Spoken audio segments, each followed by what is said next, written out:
அன்புள்ள மான்விழியே,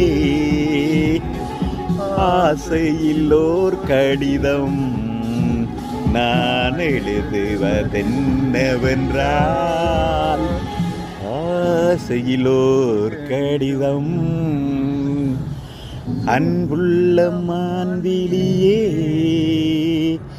ஆசையிலோர் கடிதம் நான் எழுதுவதென்னவென்றால், ஆசையிலோர் கடிதம்.